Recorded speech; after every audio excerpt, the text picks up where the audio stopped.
화성 연쇄살인 사건은 과거 경기도 화성군 태안읍 일대에서 발생한 총 10건의 살인 사건을 말합니다. 경찰은 이 중 5번째, 7번째, 9번째 사건의 희생자한테서 발견된 범인의 DNA가 이춘재의 것과 일치한다고 밝혔습니다. 이 세 사건은 범행 수법도 아주 유사했습니다. 이어서 김아영 기자입니다.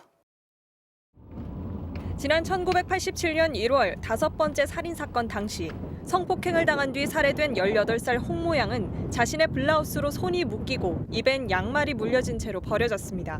목이 졸려 질식해 숨진 것으로 추정됐습니다. 7번째 사건의 피해자 가정주부 안모 씨 또한 블라우스로 양손이 결박돼 있었습니다. 7차 사건은 이곳 화성시 팔탄면의 한 농수로에서 발생했습니다. 시간이 많이 흐르면서 현장의 모습도 과거와는 상당한 차이를 보이고 있습니다.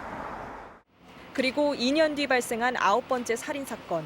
13살 김모 양은 성폭행을 당한 뒤 한 야산에서 자신의 스타킹으로 묶인 채 발견됐습니다. 세 사건 모두 살해 수법이나 유기한 방식이 비슷합니다.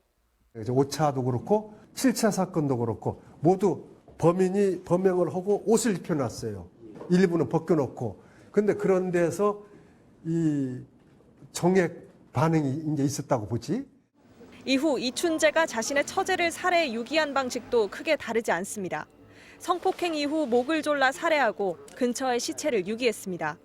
전문가들은 이춘재가 냉정한 상태로 대담하게 범행을 지속했다는 점에서 사이코패스 성향이 강한 것으로 추정했습니다. 그 행위 자체가 매우 잔혹하다는 거죠. 그것은 굉장히 냉담한 성격을 갖고 있다는 것을 의미하는 거고. 이춘재의 DNA는 피해 여성들의 다양한 옷에서 검출됐습니다. 사건 당시엔 검출하지 못했던 적은 양의 DNA도 증폭시켜 분석할 정도로 기술이 발달한 덕에 가능했습니다. 사건 발생 당시에는 DNA가 검출되지 않았지만 오랜 기간이 지난 후에도 제 감정에서 DNA가 검출된 사례가 있다는 점에 착안하여 여기에 2010년 시행된 DNA법에 따라 교정시설 수용자에 대한 DNA 정보를 데이터베이스로 만들어 빠르게 대조할 수 있었다는 것도 도움이 됐습니다. MBC 뉴스 김아영입니다.